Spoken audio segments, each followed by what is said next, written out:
Magandang araw po ng Biyernes sa inyo mga kababayan diyan sa Pilipinas, lalong-lalo na sa bayan natin sa Masantol.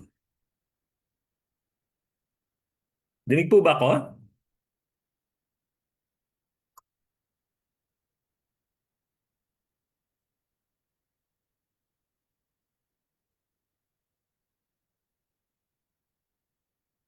Okay, dinig po tayo. Maraming thank you po sa confirmation. Ngayon po ay araw ng Biyernes, February 20, 2026. Dito po sa Canada ay Toronto, Canada, ay ganap na alas 6:02 ng umaga. At dyan sa Pilipinas ay alas 7:02 ng gabi. So, kumusta po? Sana'y naging maayos naman po ang inyong isang linggong nakaraan. At sana'y patuloy tayong magbigay ng pasasalamat, papuri at parangal sa may kapal. Sa kabila ng, well, as they say, life is difficult. Mahirap ang buhay. But the great news is God is always good. Amen po tayo, John. Amen po tayo, no? Okay. Ano bang pag-uusapan natin ngayon? So, pag-uusapan po natin ngayon, mga kababayan, ay ang proseso ng bidding sa pamahalaang lokal ayon sa Implementing Rules and Regulations ng Republica 12009, New Government Procurement Act. So, good evening po, Mr. Michael Sonsa. Isan, kumusta? Olga Yambao de los Santos, kumusta po? As I was saying a while ago, ang ating topic ay the New Government Procurement Act. Siyempre, may inimbitahan tayo. This is supposedly live stream noong February 6. Pero hindi po natuloy at binigyan natin ng pagkakataon muli. Ang ating panauhin sana, pero hindi po tayo muling napaunlakan. So, tuloy ang buhay. As I was saying a while ago, life is difficult, but God is always good. Amen? Amen tayo, no? Okay. Ano bang mga ganap?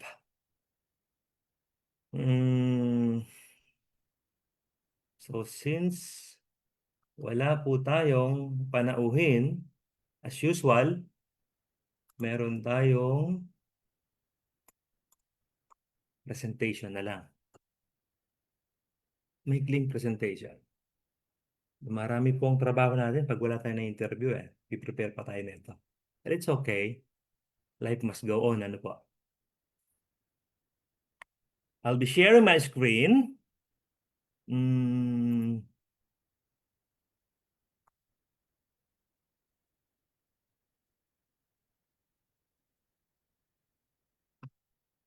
ah, kalimutan na yun.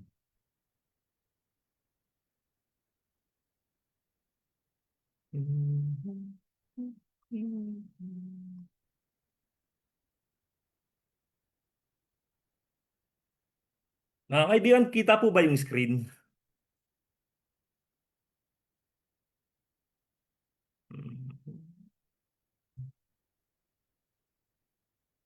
Kita, ano po? Okay. So, kagaya po ng binabanggit natin, inuutos sa atin ng Diyos na tayo'y magpasakop sa ating mga namamahala dahil walang kapangyarihan na hindi galing sa Diyos. At ang isa pa ay hinihingi sa atin ng Diyos na ipagdasal natin ang ating mga nasa kapangyarihan.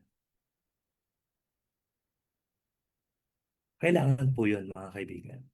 Dahil ang kanilang tagumpay ay ating tagumpay. Dapat magalak tayo pag gumagawa sila ng kabutihan dahil yun ay para sa ating kapakanan, hindi po ba? So we could keep on praying for them na sana'y patuloy silang basbasan ng Espiritu ng Diyos nang sa gayon ay inuuna ang malasakit sa bayan. Okay. Ah, tayo. So, good news mga kaibigan. Sumulat tayo kay Attorney Isagani Gonzales, Administrator po ng munisipyo ng Masantol. Nagre-request tayo ng website. We formally made it po, no? So, that was dated February 18. Ang purpose po nito is transparency talaga. Ah, February 8 nung sumulat tayo at nag-request at sumagot po siya noong February 13. Actually, na-receive po natin ang email ng February 16. Ina-acknowledge po ang ating sulat na i-consider daw ang ating request. Isn't it great, no? Kahit paano, edi nabibigyan tayo ng panahon ng ating mga nasa kapangyarihan. So, salamat po, Attorney Jose Isagani Gonzales sa pag-acknowledge ng ating request na magkaroon ng website ang munisipyo ng Masantol. Ah, okay, ano kasunod? So, bakit po natin pinapakita ang Committee on Transportation and Communication uli at ang Committee on Ways and Means? Naalala niyo po sa isang episode natin, ang topic po natin ay taripa ng mga pedicab, tricycle, e-bike, di po ba? It's been 2 weeks since then. Ang tanong, nakapagsimula na po ba sila? Nagkaroon na po ba ng public consultation?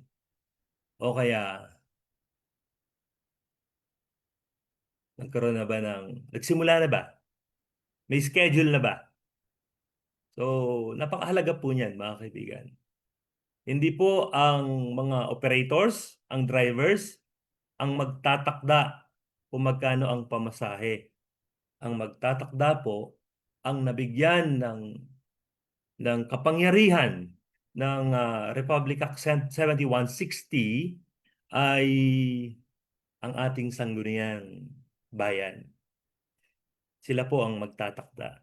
Tinransfer na po yan ng LTFRB sa sanggunian ang pagtatakda ng taripa, ng pasahe doon sa mga nasabi nating means of communication. Tapos, so calling on the chairman, of course, of Transportation, Honorable Jimmy Balingit. Sir, musta po kayo? Sana po mabigyan nyo ng pansin ang request ng ating mga kababayan in cooperation ng chairman ng Committee on Ways and Means. Pag nangyari po yan, siyempre, magkakaroon ng extra income sa munisipyo. Pero hindi po mangyayari yan kung hindi tayo kikilos, siyempre, di ba? So mga kaibigan, mag-komento po kayo, mag-suggest kayo, ah, baka masagot natin. At kung hindi natin masagot, ibato natin sa kinaukulan. Okay? Baba. So ito yung topic natin ngayon. Kailan effective yan? February 25, 2025. Mag-isang taon na po mga kaibigan. Ang New Government Procurement Act or Republic Act 12009. Daran, si Sir Paul Magat po dapat ang ating guest ngayon yung question mark. Kaya lang, we did our best to reach out. Actually, meron po siyang, nasend po natin ng Zoom link sa sarili kong cellphone. Text. For sure, na-receive niya yon. Naalala niyo, nabanggit ko dati, gumamit ako ng Viber, gumamit ako ng WhatsApp, sarili kong cellphone, gumamit tayo ng Facebook, at tumawag pa tayo sa kanya. Pero wala po tayong tugon, mga kaibigan. Sa madaling salita, tayo ay na-deadma. Bakit kaya? Bakit po? Kung naalala nyo, sa nakaraan nating episode, dun sa pag-ibig sa bayan, pag-ibig sa Diyos, na kung saan ang ating mga panauhin ay sina Among Jake and Among Conrad, ano? Yung mga puro-paroko natin puro-parokos natin, mga pari natin diyan sa the Saint Michael the Archangel. Ang natanong ko kung nagtatrabaho kayo sa gobyerno at may nais na mag-interview, dapat ho ba pinauunlakan? Sabi niya, dapat pinauunlakan. Kasi how would you disseminate information? Di ba naman? Dagdag pa ni Among Jake, maliban kung mayroon kang tinatago. Meron po ba? Sana wala naman, ano? Kung napansin nyo, nag-imbita tayo sa Human Resource Management Officer sa ngalan ni Ate Divina Sundian. Nag-invite tayo sa Budget Officer sa ngalan ni Madam Nora Dagdagan. Nag-invite tayo ng sino ba may invite natin? In-invite natin actually si Ate Jose Riza para sa Municipal Treasurer. Hindi ho sila eh. Ah, Ganun din ang ating Sangguniang Bayang Secretary, si Ate Hermie Punla. At ngayon si Sir Paul Magan. Wala. Ayaw din sumagot. Ano? Actually, kailan ba ako?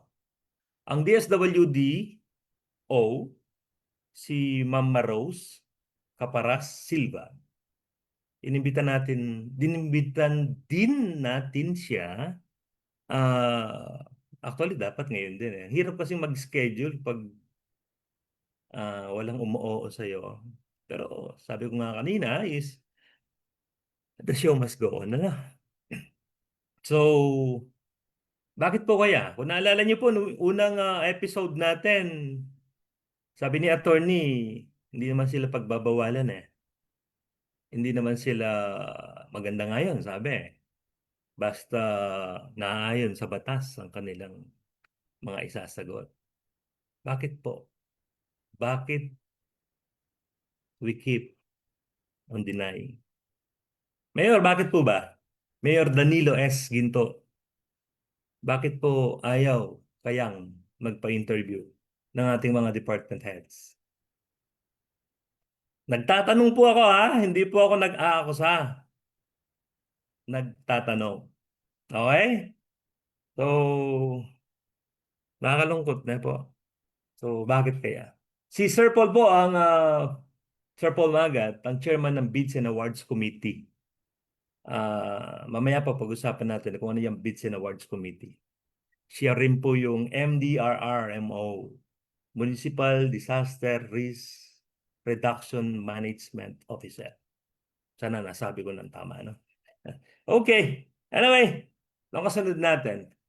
Unang tanong, ano ang Republic Act 12009?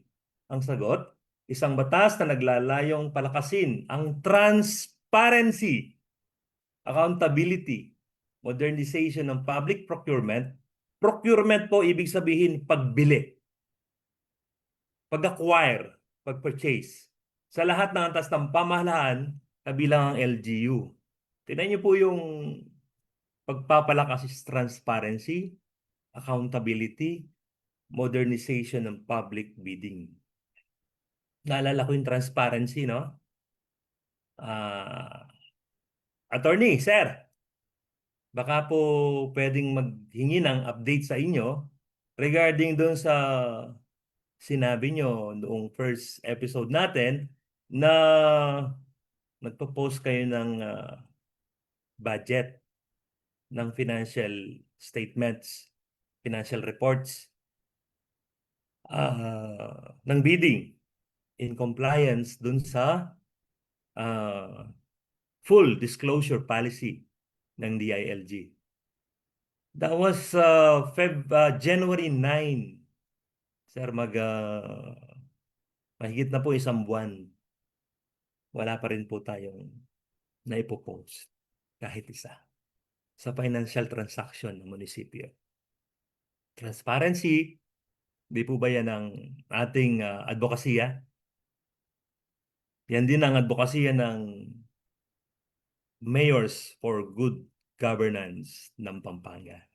Kasama ang transparency at accountability. Transparency, ibig sabihin, hindi po ba hayag. Wala tayong tinatago. Mga kaibigan, baka may tanong kayo. Wala ho ba kayong tanong? Hayag. Wala tayong yan natin. Let's read some messages. Maya Pabengim. Okay. Si Brother Robert, kumusta? Brother Nestor, kumusta? Mike, kumusta? Good AM kayo, Ken. God bless. Salamat. Good PM kayo, Ken. God bless mo naman po na. Ma'am Lolita Aliwalas, kumusta po? Sa ngayon, walang invitation to bid. Notice to public. Dami gusto sumali sa bidding sa kababayan natin. Yun nga po no? Bakit?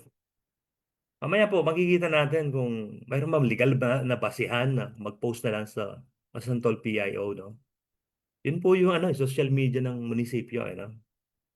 Paano lalakas ang economy ng bayan kung walang trabaho at kita ang mga karamihan ng ating mga kababayan? Kung open nila ang bidding sa publiko, dadami ang magtatrabaho. Comment po. Ah, in particular, sa ating back chairman po, ano? Sir Paul Magat, ano po masasabi nyo? Other people are watching. Okay, Michael, sounds okay. Michael says, okay, let's continue. So, sabi ni attorney dati, transparent sila di ba? Let's prove it po. Saan na tayo? Pangalawang tanong, ano ang IRR ng Republic Act 12009? New Government Procurement Act. Ito ang detalyadong patakaran kung paano eksaktong ipatutupad ang batas sa aktual na procurement process. So, ibig sabihin po, yung mga tanong dun sa batas, actually nasasagot na yan. Yan ang implementing rules and regulation. Kailan po effective uli? February 25, 2025. Pag-isang taon na po. Kumusta na po ang implementation? Actually, bago po yan, mayroon tinatawag na Republic Act 9184. Yun po yung dinatnan ko nung nandiyan ako sa munisipyo. So, para hindi po tayo maligaw. Sabi nga ni attorney, di ba? Attorney Gonzales, sumunod tayo sa batas. Ganda po yun. Magandang pakinggan, pero siyempre, mas magandang ginagawa, di ba? Uh, ini-implement. Alam ko naman na you're doing some effort po. No? Pero, so sa ngayon, wala pang napopost sa Masantol PIO. Okay, next tayo. Saklaw ba ng implementing rules and regulation ng lahat ng LGUs? Opo. Saklaw ito, saklaw nito ang probinsya, Kapitolyo po lungsod, cities na po, munisipyo at barangay bilang procurement entities. So saklaw po. Actually, national kasama, pero saklaw ang LGUs. LGUs po ang tawag natin sa probinsya, sa city, sa munisipyo, sa barangay. Ano pa? Ano ang pangunahing layunin ng IRR para sa LGUs? upang matiyak na ang pondo ng bayan ay ginagastos ng patas, malinaw, at may pananagutan. Nako, yan na naman tayo.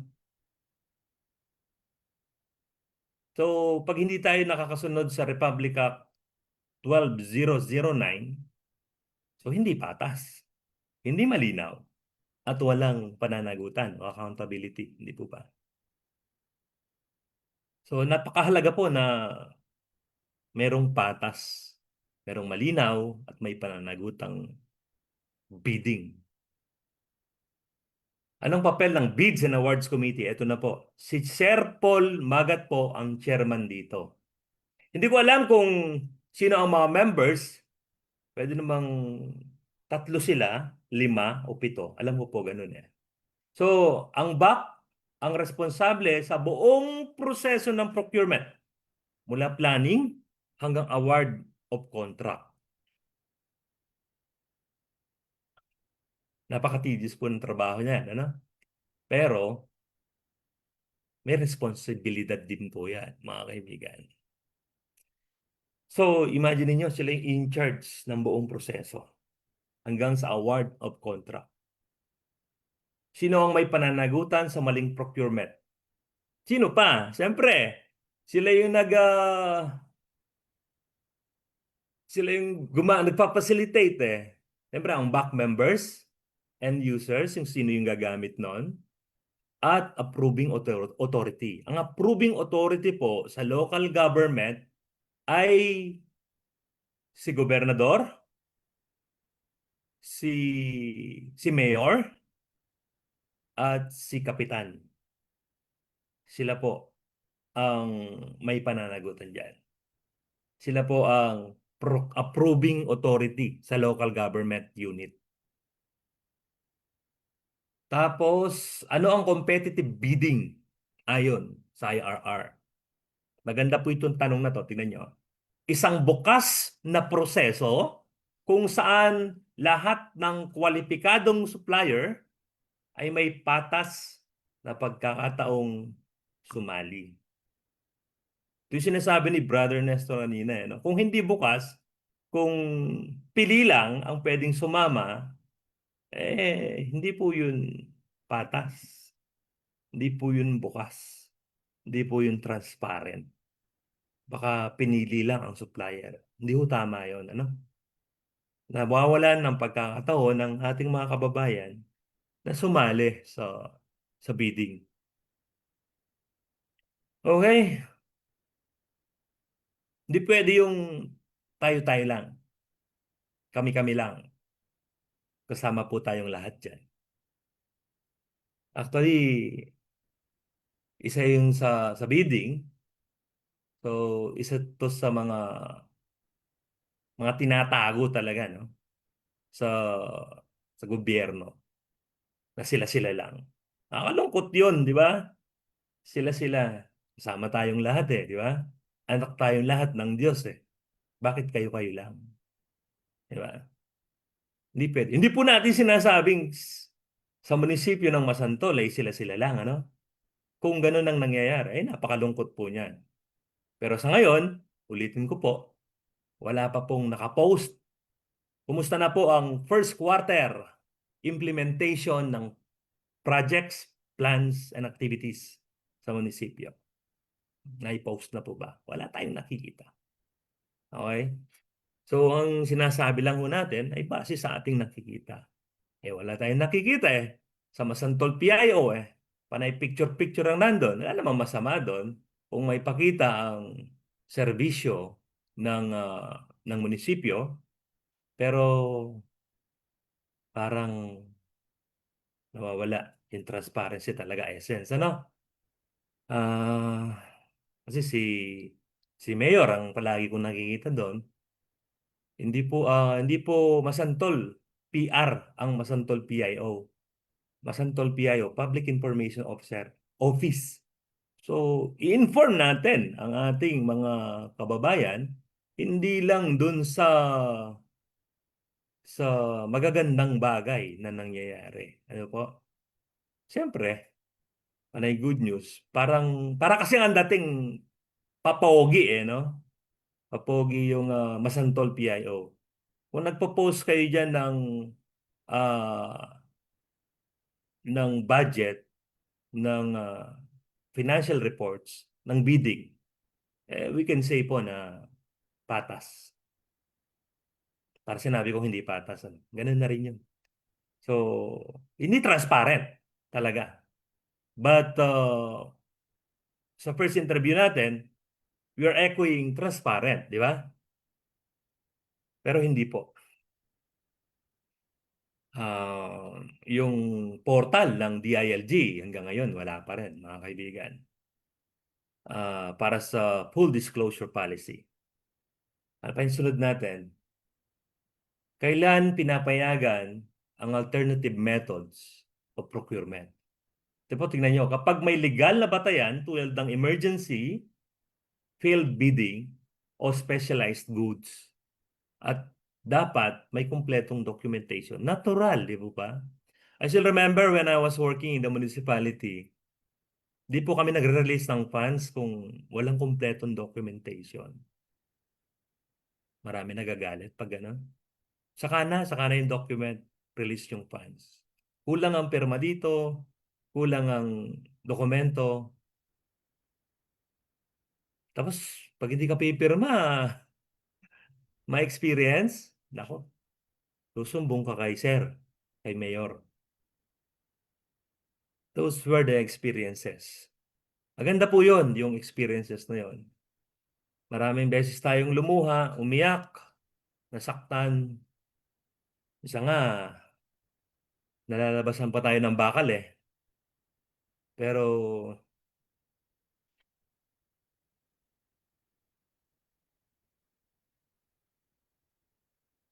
nagpatibay po sa atin yun.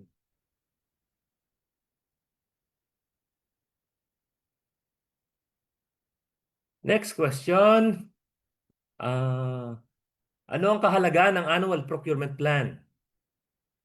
Pinipigilan nito ang madali ang procurement, tagbili, na madalas pinagmumulan ng katiwalian. Emergency lahat, ano? Kahit hindi naman. Ibig sabihin po ng emergency, mga kaibigan, may banta sa buhay, may banta sa ari-arian. Ganun po yung emergency. Kung hindi natin bibilin to, may mamamatay. Baka may mamatay. May magkasakit. Baka may masirang mga ari-arian. So, procurement. Kung hindi bibilhin lagay nyo, may katiwalian ba doon? Wala. Kung walang procurement, walang katiwalian. Kasi kung walang procurement, walang delivery. Kung walang delivery, walang payment. Kung walang payment, edi walang release ng funds, di ba? So, ganun lang yon. Minsan nga nababalitaan nyo, no? Kagaya ng mga flood control projects. Ang tawag doon, ghost delivery. Kung walang nagawang proyekto pero nakita sa mga dokumento na natapos ang proyekto. Naalala ko rin dati, sabi ko, sir, baka pwede kami boss ko dati. Sir, kumusta po? Good evening po. Si Mayor Peter Flores, ano?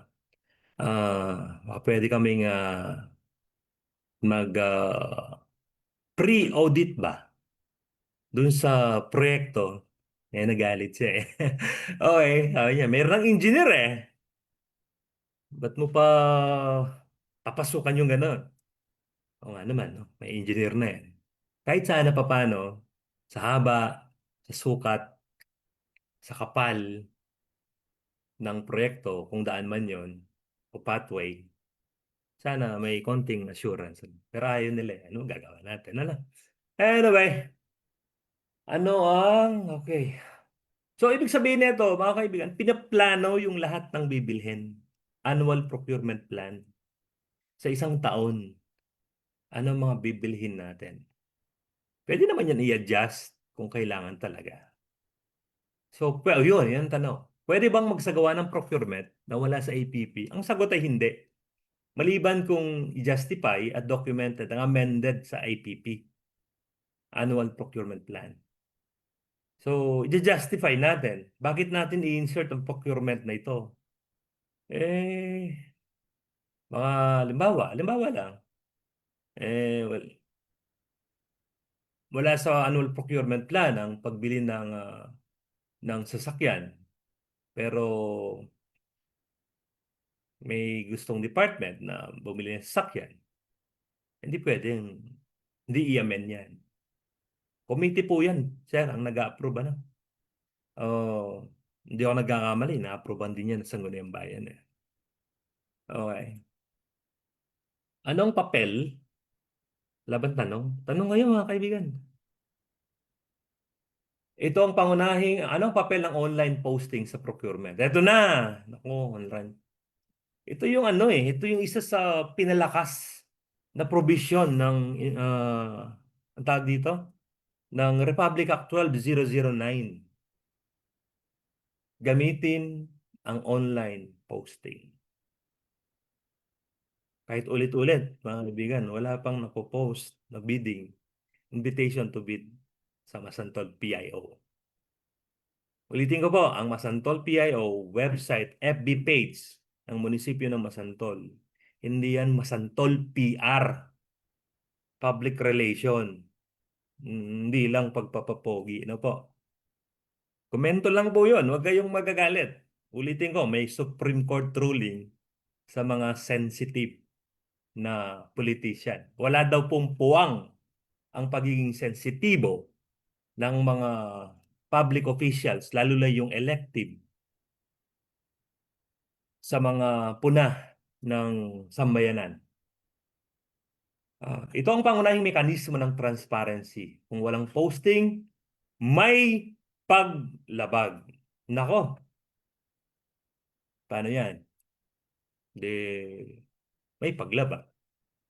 So, iwasan na po natin yan. Lalo na panahon ngayon ng Quaresma. Nako, yung mga maling gawa, maling nakasanayan, tigilan na natin yun. Kung meron, di ba? Di pwede yung nalala ko si Bishop Bacani, sabi niya, hindi tayo, hindi natin ini-embrace yung pagkakamali, pagkukulang, pagkakasala. Kinamumuhihan natin yon. Bakit? Hindi lang yun, hindi lang tayo ang apektado dun eh. Apektado din yung ibang tao.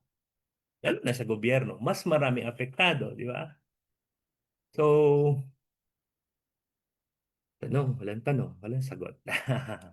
Eto po, tingnan natin to. Mahalaga po to, ano? Publication and contents. Mismo pong nasa Republic Act 12009 to, ano? Section 50.1.1. Saan ipapublish? Such publication shall be made by posting on the website. Kaya nga nag-request tayo ng website. Yan ay pagpapatunay na talagang seryoso tayo sa advokasya, sa pagiging bukas sa transaksyon ng gobyerno. Kaya lang, wala pa ngayon. Sabi, or social media platforms. Di ba? Napakalinaw na ang Masantol PIO, yan ang social media platform ng munisipyo ng Masantol of the procuring entity. Ang procuring entity, yun po yung LGU. Sa atin, yun yung Municipality of Masantol. If available, sabi. Available naman eh, di ba? Or such other channels as may be authorized by GPPB. Ang sinasabi po dito, yung PhilJeps. Di ba? PhilJeps. Pero napakalinaw na meron tayong, sorry po, media platform, Masantol PIO.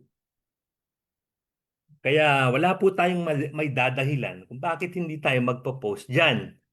Project inspection and verification of substantial completion bago bayaran ng kontraktor.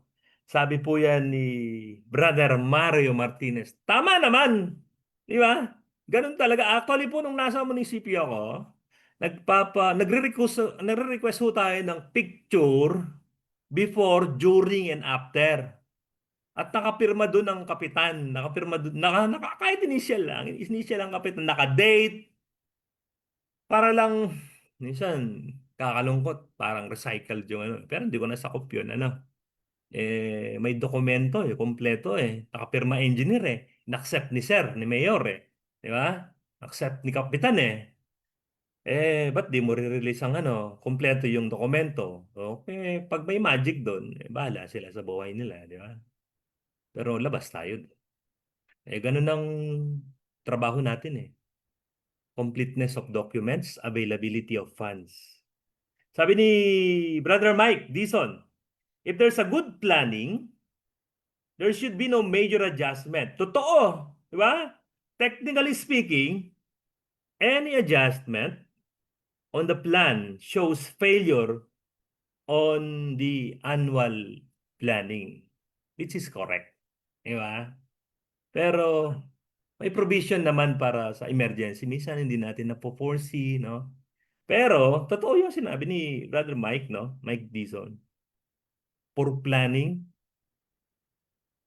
pag wala sa APP, baka wala lahat, no?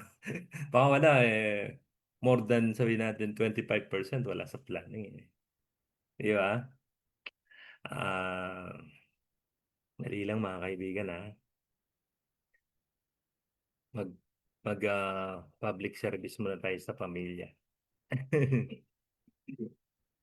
Walang tayo ng Uber para kay Mrs.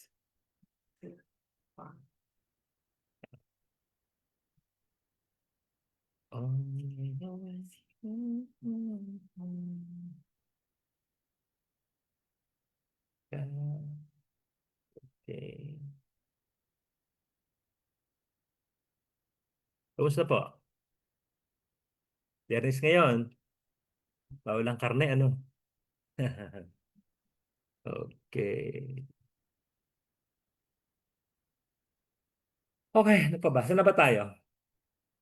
Ah, screenshot ko lang Sandali lang Sandali po. Salamat po sa pasensya. Cecil. Ah, okay.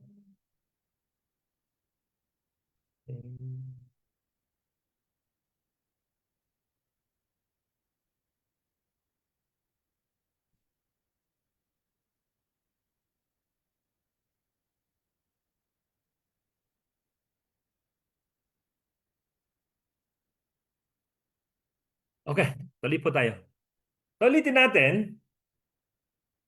merong uh, media platform ang munisipyo, Masantol PIO. Nagkaroon ng kasaalang bayan dyan, ano? Which is good naman, ano? Pero, as a Catholic, alam po natin na, side comment muna tayo. Alam po natin na hindi rin nire-recognize ng church ang kasal sa civil. So, kung Katoliko ka at kasali ka sa kasalang bayan, so better be see our parish priest po. Nang kayo ay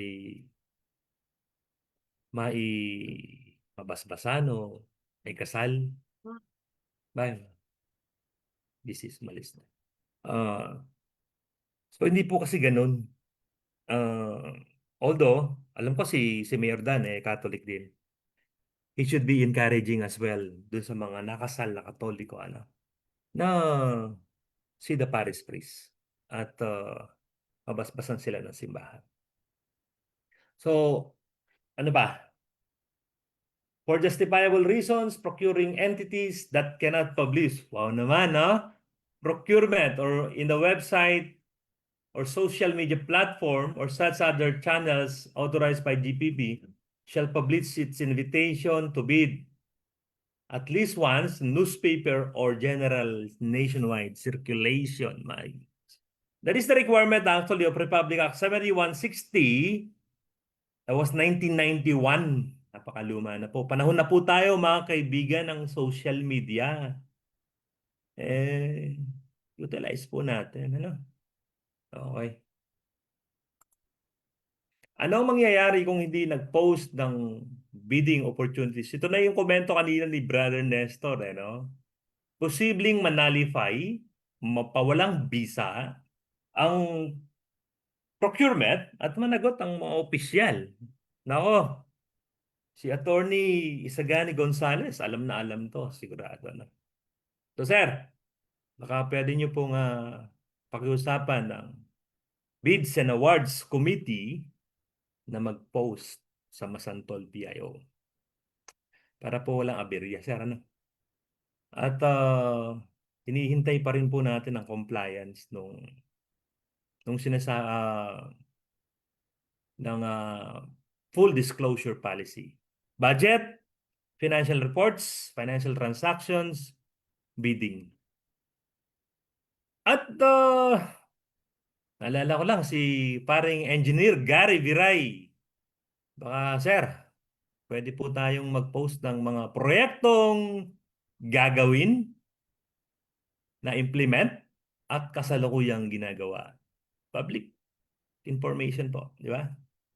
Sabi ni Brother Mario Martinez, the change order or adjustment sa contract ay isang paraan para madagdagan kung kulang pa yung mabubulsa ng katukawatan. Okay. Tuwa naman ako doon. Okay. Kung alam nyo, nung nabanggit nyo, sabi dati ni Mayor ng Baguio City, si Mayor Magalong, 20 to 30% pumupunta daw sa bulsa ng senador o congressman. Ah, sa local government unit. Kanino napupunta?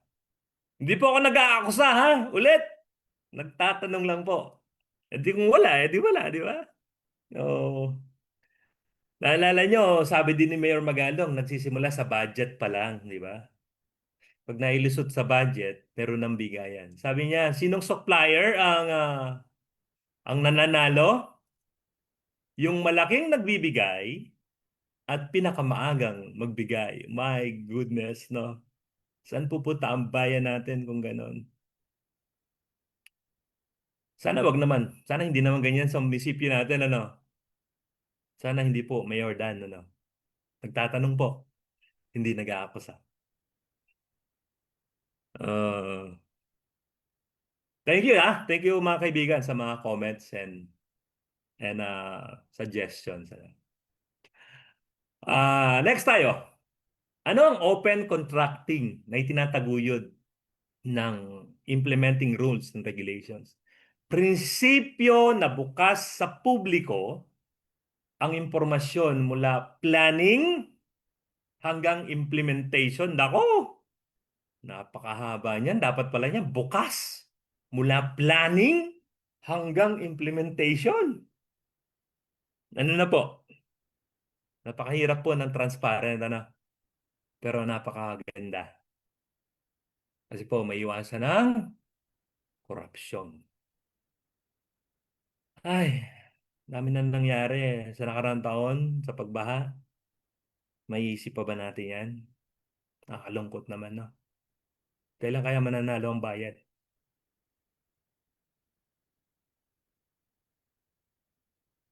Mm, mm, si Ismel Manansala. Naipabengi po. Sunod tayo. Ano ang conflict of interest sa LGU procurement? Ano napakaganda, no? Napakaganda.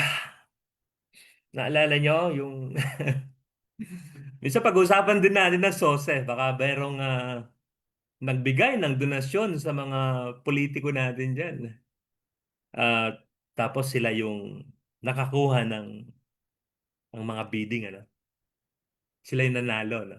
Okay. Kapag ang opisyal ay may personal pampamilya, o pinansyal na interest sa bidder, ito ay mahigpit na ipinagbabawal.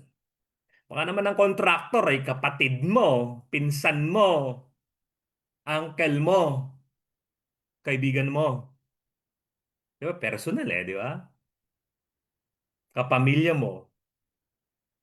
Baka naman meron kang shares of stocks dyan sa company, sa bidder na nanalo. Hindi po tama yun. Ano? May conflict of interest po yan. At sabi nga ay, mahigpit na ipinagbabawal.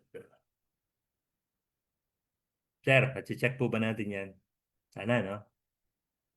Limbawa, yung JKSA, so, hindi natin alam kung, di ba? Pero sabi, from planning to implementation, wala tayong nakikitang dokumento. Ano?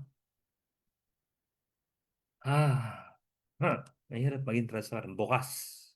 Pero, kapag bukas ka, naiwasan mong gumawa ng hindi tama, na masama. Tama-tama, ulitin ko. Kwaresma ngayon di ba? Kwaresma, 40. Sabi ni, naalala ko tuloy, ulitin ko si Bishop Bacanere ng, patay na ba siya? Alam ko, no? Sumalangit, no? Sabi ni Bishop Bacani, hindi tayo mga baboy. Sakit na, no? Hindi tayo mga baboy na naglulublob sa putikan. Ibig sabihin, in-embrace natin ang pagkakasala. Lahat po tayo, mga kaibigan, may pagkukulang, may pagkakamali, may pagkakasala. Pero hindi tama na yakapin natin yun. Iwasan ng mali, gawin ng tama. Yun po ang tama. Otherwise, tayo ay may tama. Okay, tuloy natin. So, meron pa tayong 7 natitira ang matyagan nakikinig. Ano? Salamat Salamat sa inyo. So, next. Ano ang red flags sa procurement ng LGU? Ano yung mga kaduda-duda? Isang bidder lamang. Isa lang ang bidder. Isa lang nakipag-bid. Di ba? Paulit-ulit na nananalo ang isang supplier. Tailor fit technical specifications. Halimbawa, nilagay niya, gusto ko Toyota lang. Dami yan. Hindi dapat ganun. Ano? So, isang bidder lamang ang nananalo. Ba't laging siya? Parang ano, no? Parang sa national natin, parang laging diskaya, lagi, nagka-problema. Mga kaibigan, hindi naman nagsisimula ang problema na agad-agad na problemang malaki. Nagsisimula yan sa maliit. Nagsisimula lahat ng maling gawain. Saan? Sa puso, di ba? Sa puso, sa isip, sa salita niyan, sa gawa. Parang panatang makabayan, ano? Maganda yon, no? Nung nasa elementary tayo, high school. Panatang makabayan. Iniibig ko ng Pilipinas. So, next tayo mga kaibigan.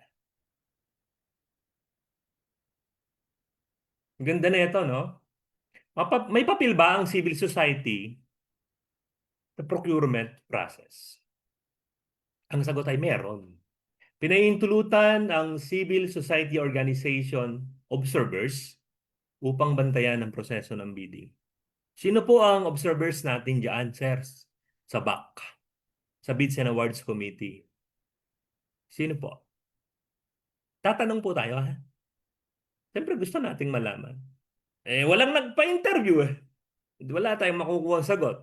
Yun ay patunay na hindi tayo transparent. Sorry to say. Okay?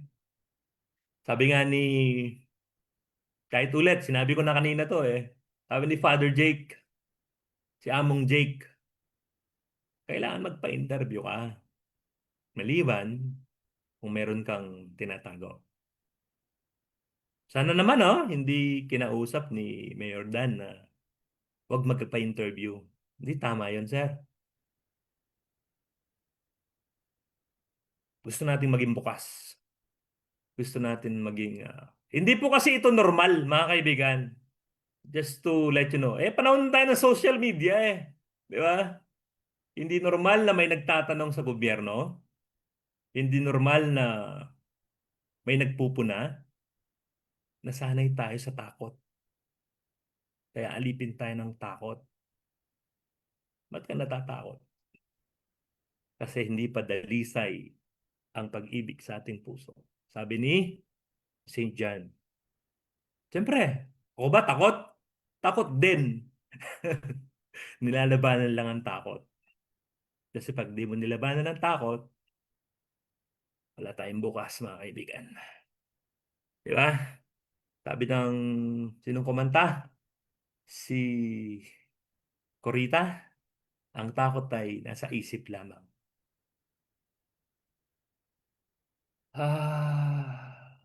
Ano ang procurement monitoring?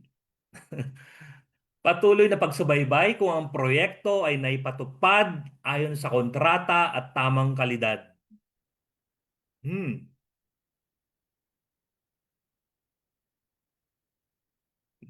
Naalala ko tuloy yung Masantol Road. Yung laging pinapost ni Konsehal Boboy Lakap. By the way, mga kaibigan, si Konsehal Boboy Lakap hindi ang chairman ng infrastructure, ano? Just to let you know po. Si Konsehal Arthur Paule ang chairman ng infrastructure. Si Konsehal Boboy Lakap ay habi lang niya ang mag-post ng mga video pero ayaw magpa-interview. So maraming beses na pagkakataon natin siyang inimbita. Sir, pwede naman kayo maimbita minsan. Bakit ho ba? Ayaw ninyo magpa-interview. Ano sabi ni Among Jake? Baka may tinatago. Meron po ba, sir? Hindi ako nag-aakusa. Nagtatanong lang po. Okay. So sa kontrata, nandiyan, dapat, nakita niyo yung malaking billboard dun sa ano, hindi naman pinilapan eh, no? Kung kailan nagsimula, kung kailan matatapos, kung ano yung update. Kaya ho maraming line doon, row, para may update. Halimbawa, on a monthly basis, ilang percent na ang nagagawa sa proyekto, kailan ito natapos, sa percentage. Halimbawa lang, 20, 40, 60, 80, 100%. May update. Magkano na nagastos? May update ho tayo. Wala tayong nakita ngayon no?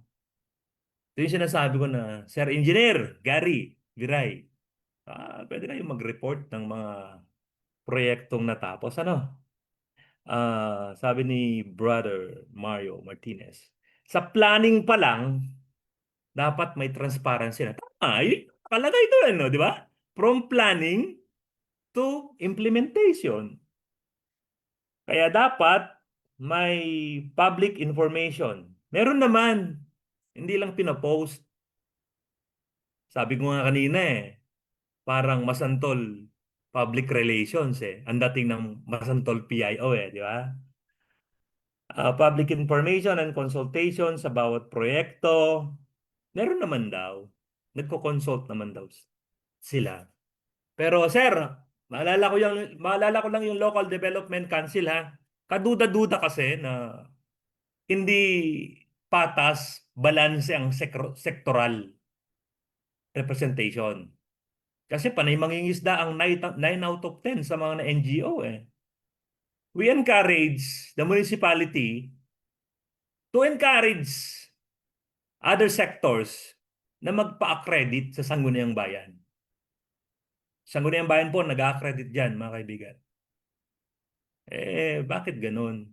Ba't walang representation ng youth, ang professional, ang labor, ang religious, ang business? Marami yung sektor Sana ho.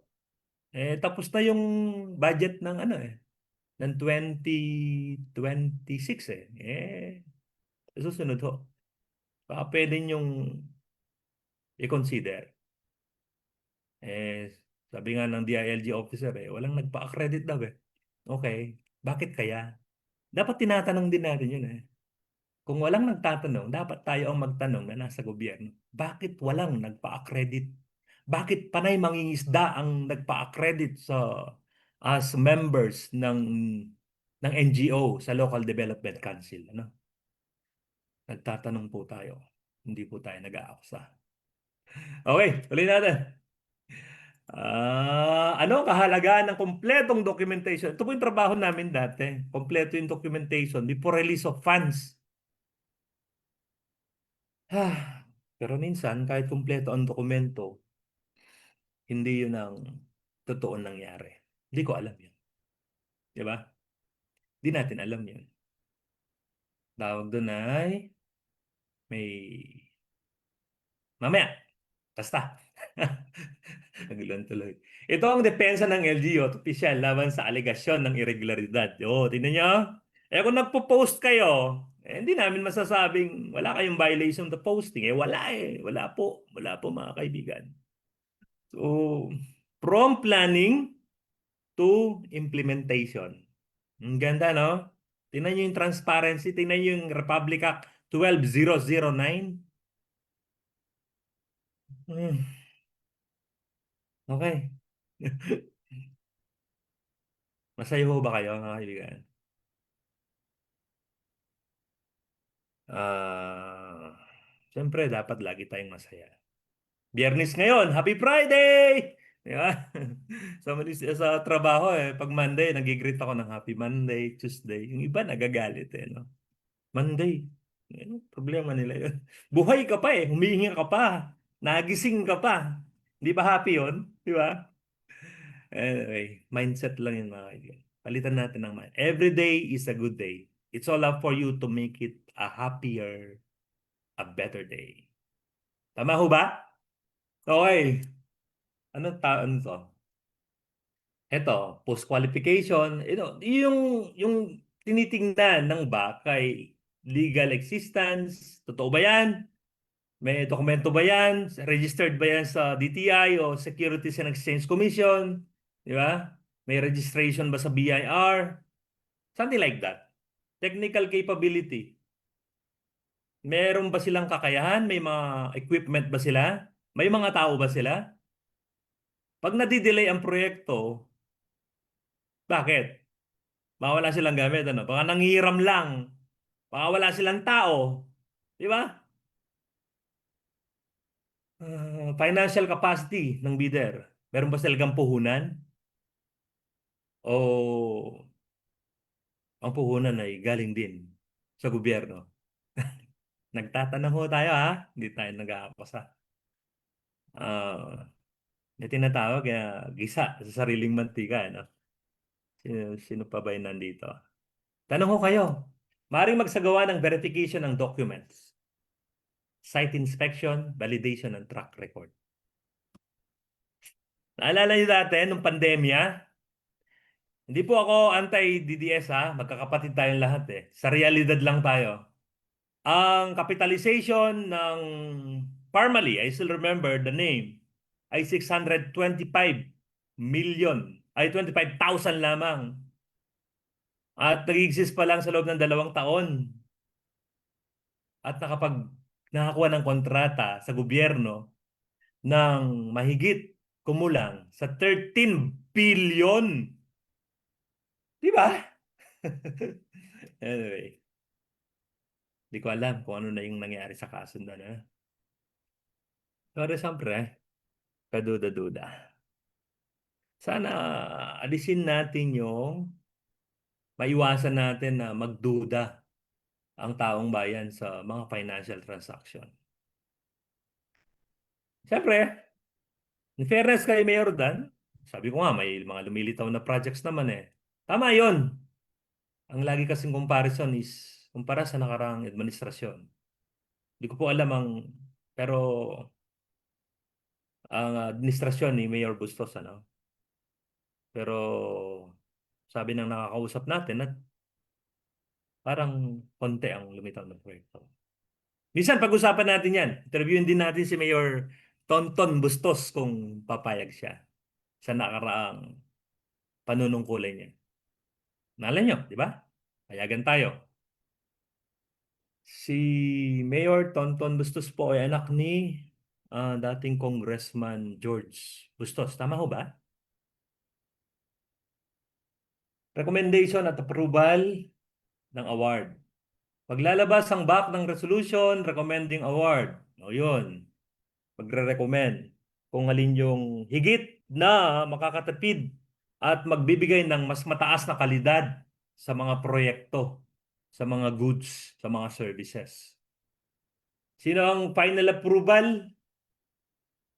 Ang local chief executive. Diba? Tapos maglalabas ng notice of award. Yan, siya na nanalo. So, pagkatapos ng notice of award, magpipirmahan na dun sa winning bidder. May performance security, yun yung, anong purpose nun? Kung hindi magawa ng, parang ano ba? Parang insurance, ano? Ah, pipirma sa kontrata sa loob ng itinakdang panahon, ang kontrata ay nagiging binding lamang kapag kumpleto ang requirements. Siyempre, di ba? So, yun na, magsisimula na. So nakalagay dyan mga kaibigan, kung kailan magsisimula ang proyekto actually at kung kailan matatapos. Kaya wala tayong may dadahilan kung bakit walang nakapost doon sa billboard, di ba, ng proyekto. Notice to proceed, so magpatuloy ka na, may tuloy-tuloy na contract, monitoring and reporting. Okay, pinahintulutan negotiated procurement, may yung failure of bidding, kagaya ng binanggit natin kanina mga kaibigan. So, mahalagang diin sa IRR ng Republic Act 12009, mas pinalakas, mas mataas na parusa. Mas pinalakas ang digital e-procurement, accountability ng BAC. So may mas malaking responsibilidad ho kayo. Mas local chief executive, ang hope po ay, ano, ibig sabihin ng hope? Hindi ko yung sigarilyo, ha? Ito yung local chief executive. Okay? Procuring entity ito eh. Mas malinaw na parusa sa may kolusyon, may conflict of interest, splitting ng contract. Anong pananagutan ng LGU officials na lalabag sa IRR? Mari silang managot ng administrative, civil, at criminal cases. Nako, alam na alam yan ni Attorney Gonzales, ang administrator po ng munisipyo ng Santol. No? Pwede bang makialam ang punong ehekutibo sa back decisions? Uy, hindi. Hindi raw. Ang labis na pakikialam ay maring ituring na undue influence. May tanong. Sabi ni Brother Mario. Suki tayo ngayon ha, Brother Mario ha. Thank you ha. Kasi may penalty pag hindi natapos sa takdang panahon kaya ayaw i-post. Tama, di ba? Ayaw mag-commit. Pero nandiyan niya sa kontrata eh. Anong dahilan natin? Ba't di tayo nagpo-post kung kailan matatapos? Lagi nagpo-post si Konsehala Boboy Lakap, no? Oh, ito update, ito nagawa. Kailan matatapos? Gusto po naming malaman.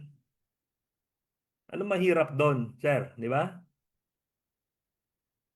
Considering that Consul Boboy is the in charge of transparency and good governance.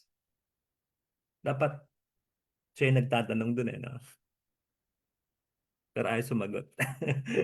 Okay. Bakit, sir? Bakit, sir? Hindi tayo nag-aakusa. Ulitin natin, ha? Tayo ay nagtatanong. Okay. Oh, sa'yo naman. Pwedeng makialam? Baka hindi naman nakikialam. Nakikiusap, ano? Nakikiusap si Mayor. Mayor, nakikiusap po ba kayo? Nagtatanong po ako, ha? Hindi ako nag-aakusa. Sa back? Okay. Ano pa? Ito yung mga bawal, mga kaibigan. Bawal, bawal, bawal. Pangingialam ng local chief executive sa bidding. Direktang pagdikta kung sino ang mananalo. Mhm. Mayor, bawal po yun ha. Paalala lang po ito. Pag-impluwensya sa back deliberations. O, halimbawa, sinabi ni o gusto ko manalo ito ha. O, ano yung pananuluhin nyo ha? Halimbawa, yun. Sana hindi ganun, no? Okay. Sana. Pre-arrange o lutong Macau sa bidding. May preferred bidder. Yung sinasabi ko kanina. Bago pa magsimula ang bidding. O, di ba? Di pa ba nagsimula, may nanalo na? May preferred bidder. Ano ang sabi ni Sir Mayor Magalong? Kung sino ang bidder na mas maagang mag-deliver ng basura, di ba? Ganun sabi ng isang witness yata, ano? Ng basura, is ba yun? Pera, komisyon, no? Kickback. Iba-iba yung tawag diyan eh. Kung sino mabilis mag-deliver at sino ang mas malaking i-deliver. Yun daw ang qualification ng bidder na corrupt. Sabi ni Mayor Magalong ng Baguio. Hindi ako nagsabi nun ha. Ni-echo ko lang. Okay. Ginagawang formalidad na lamang ang proseso. Meron nang nanalo eh. Di ba? No, nung panahon ng parang may na-experience tayong ganyan. Nung panahon na PIDAP, nako, paggaling ang pondo sa isang senador, isang ah, congressman, ay, bondok pa rin pala yan, no? Oh, speaking about Congresswoman Bondok. Ma'am, ano na? Ang flood control planning. Meron na ho ba? Uh, Malapit na ho ang malapit na ang tag-ulan uli. Hindi naman tayo nagko-company pag umuulan na, di ba? Pag bumabagyo na. Sana hindi na mangyaring muli ang naranasan natin nung nakaraang taon. Sana wala nang may buwis na buhay, masirang ari-arian, at mawalan ng trabaho ng dahil sa baha. Ano pa?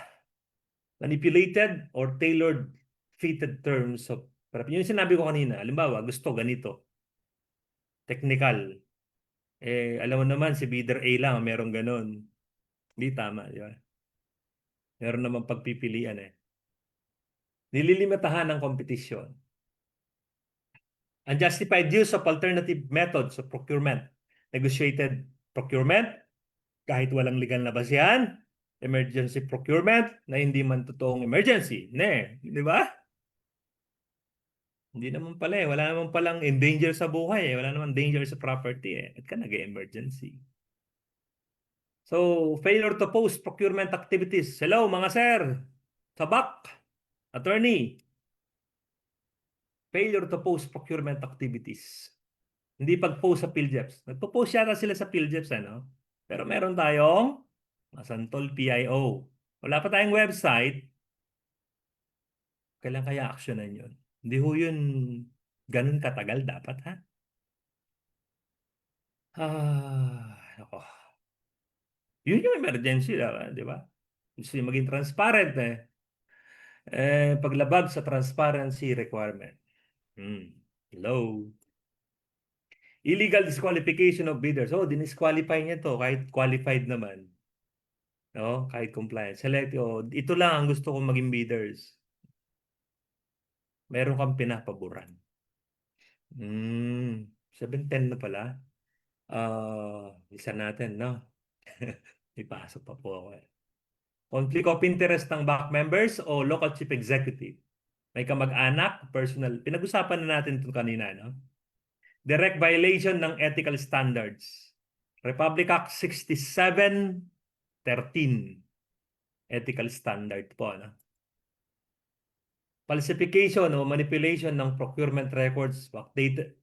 Nabulol tayo, no? Procurement records, backdated documents. Backdated, no? Dinoktor, ibig sabihin, dinoktor, maaaring humantong sa criminal liability. Dinoktor, yung date, inatras, di ba? Okay. Kagaya ngayon, di ba? Yung first quarter implementation ng projects and na-post ba? Hindi naman. Wala tayong nakita eh. Tapos mag-implement tayo ng project. May tamang proseso po sa lahat. Batas po ito. Attorney, naalala niyo, sabi niyo is, kung naayon sa batas, wala tayong problema. Splitting of contracts. So, attention din, di ba, sa back members. Lalo na kay Sir Paul, na chairman ng Bids and Awards Committee.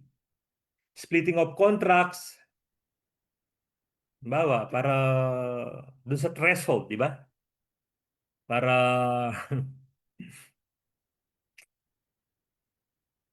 hindi natin pa, halimbawa, meron kasi certain na, ang default ng procurement ay bidding. Pero merong alternative mode of procurement. Kung small size lang yan, maliit lang. Pinapayagan naman ang shopping, no? May threshold do, may halaga. Pero ang default, kung maaari, dapat talaga bidding. Bakit? Competitive transparency, accountability, no? Ah, bawa dun, example lang dumating yung mga truck doon, pagkuha tayo ng basura or MDRRMO truck. Yun ho ba na-bidding? Asking questions po. Ulit, wala tayong nakitang posting doon sa Masantol PIO. Naalala nyo? Section 50.1.1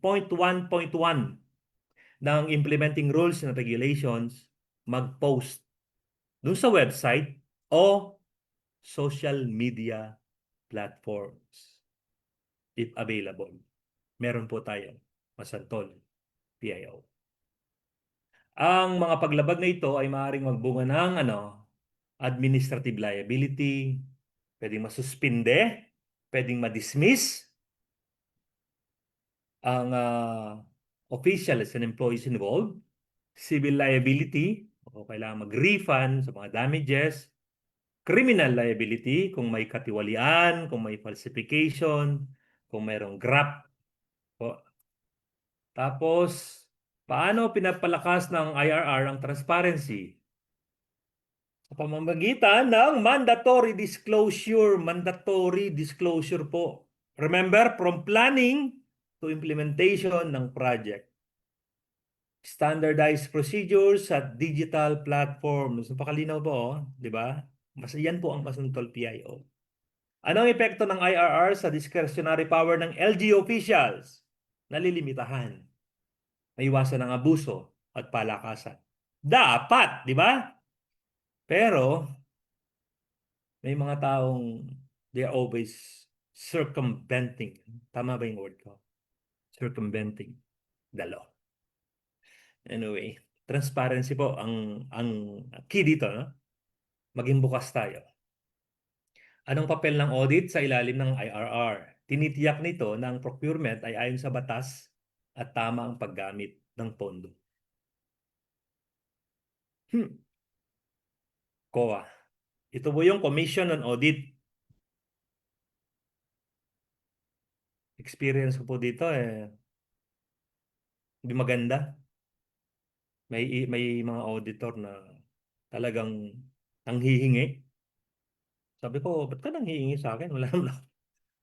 Di ba? At saka hindi naman tama, di ba? Ba't ka manghihingi? Sabi ko, ganun. Di ko alam ang kalakalan. Kung sino man ang pinanghihingan mo, labas ako dyan. Nakakahiya! Di ba? Ihingi ka, trabaho mo yan eh.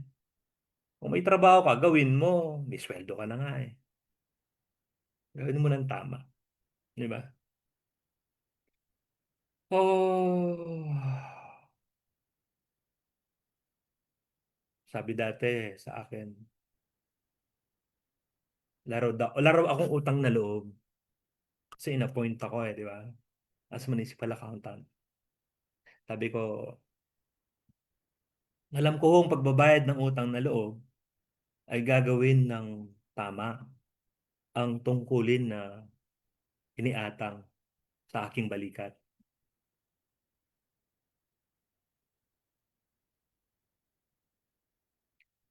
Okay, tuloy natin.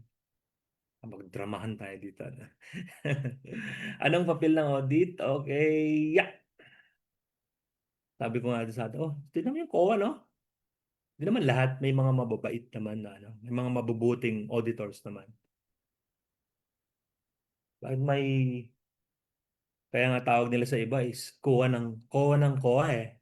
Kuha ng kuha eh, di ba? Hindi commission on audit, kuha ng kuha. Bakit mahalagang maunawa nito ng local government employees, lalo na ng back members? Dahil ang ignorance of the law excuses no one. Ang pananagutan, mga kaibigan, sa mali din paggawa, maling maling functions, maling gawa, maling kilos, ay personal na pananagutan. Hindi mo pwedeng sabihin, gusto kasi ni Sir eh. Sa dokumento hindi lilitaw eh, di ba? Ikaw ang may pananagutan. Kaya you have to set aside yung sarili mo sa hindi tama. Iwasan ang mali, gawin ang tama.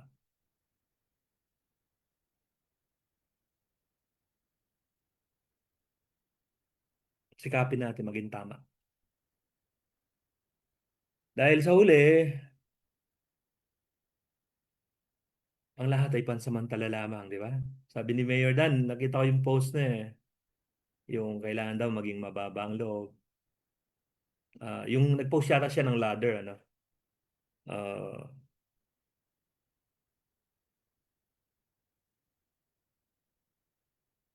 dapat, tama naman yun. At nakalimutan lang siguro yun. Ang kababaang loob ay may obedience. Ano? If you are humble, you obey. You obey. In this case, we obey the law. Ano ba? Next, bakit mahalagang maunawaan ito ng mamamayan? Dahil ang kaalaman ng publiko ang pinakamabisang bantay laban sa katiwalian sa lokal na pamahalaan. Remember mga kaibigan, pondo yan, pera yan ng bayan. Ang ginagastos diyan. So, kung may corruption na nangyayari, may katiwalian. Ibig sabihin noon, merong librong hindi mabibili. Merong classroom na hindi may tatayo. Merong gamot na hindi may bibigay. Merong daan na hindi magagawa. At iba pang mga proyekto na dapat sana ay para sa mamamayan. Hmm. Kinuha eh. E di sa kanila yon, hindi na ibigay sa mamamayan. Hindi ko sinasabing ganun ha. Po, ulitin ko. Sinasabi ko, general statement. Kung ganun ang mangyayari. At tayo ay nagtatanong. Hindi tayo nag-aakusa. Okay. Tapos na po tayo doon, mga kaibigan, sa proseso ng bidding sa pamahalang lokal ayon sa Republic Act 12009. So, ang next natin sa Friday, February 26, 6 a.m. Dito sa Canada. Nakalagay po dyan sa baba, tingnan nyo, 7 p.m. sa Pilipinas. Ang episode 8 natin ay ang gampanin ng Sangguniang Bayan sa mabuting pamamahala. Bakit po ganun? May nakausap po tayong konsihal kahapon. Gusto daw magpa-interview. Kaya lang, hindi daw live. Okay? Dahu, di ba? Ah, sabi ko okay lang na hindi live. Tapos sabi niya, i-edit daw bago i-post. Eh di wow. Huwag na, dinidikta, di ba? Hindi tama yon. Sabi ko, that's a trapo move, di ba? At i-edit. Yung pabor sa kanila ipopost, yung hindi ipopost. Baka daw magkamali sila. Natural, magkamali tayo. Tayo yung mga tao di ba?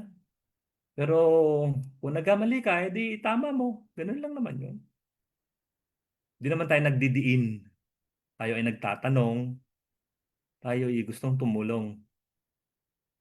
Ah, sabi po niya, o sige, payag, payag na ako. Basta, kasama yung ibang konsihales. O, di ba? So, sige, sabi ko, episode 8 tayo. Sabi, anong topic? Hindi pa nila alam. Ito lang po post ko. So, ang gagawin natin topic para general, ano ang gampanin ng sangguniang bayan sa mabuting pamamahala?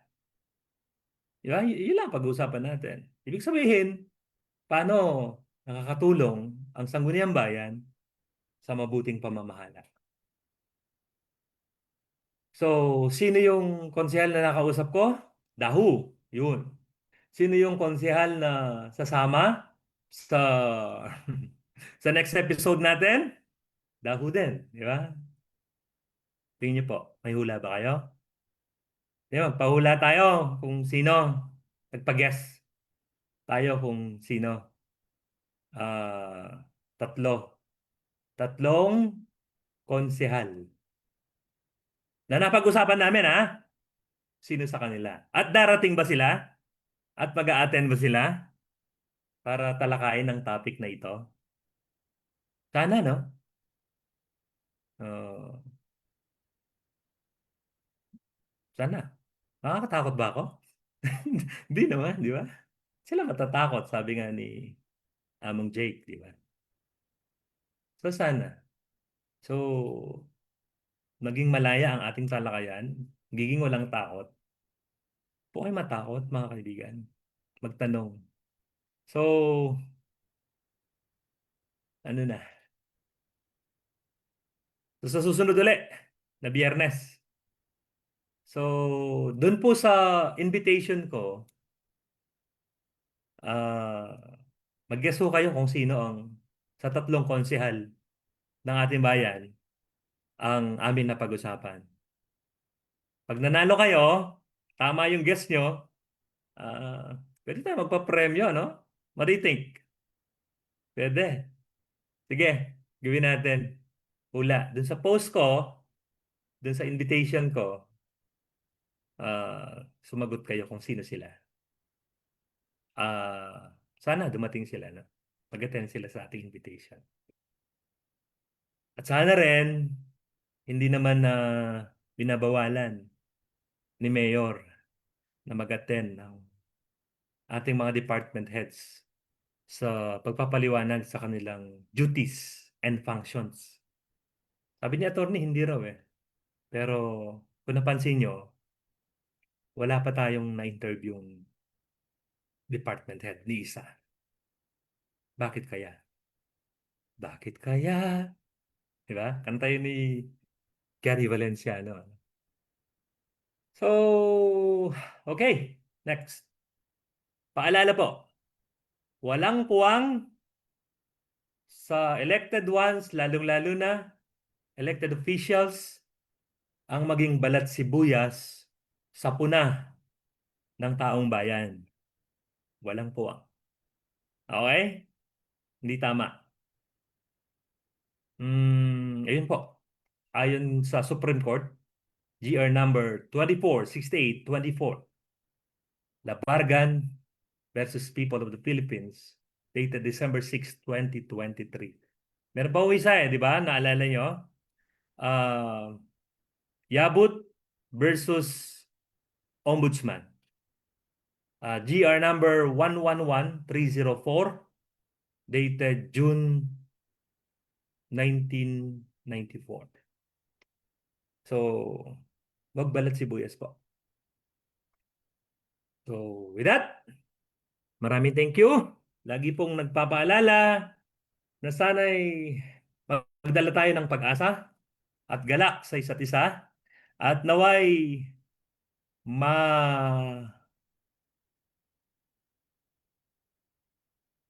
mas maunawaan natin na Ang bayan ay isang malaking pamilya na minamahal at pinaglilingkuran. Maraming salamat po sa mga nanood, mga sumuporta, nag-like, nag-share, at patuloy na tumatangkilik. Thank you po and have a good night. God bless po.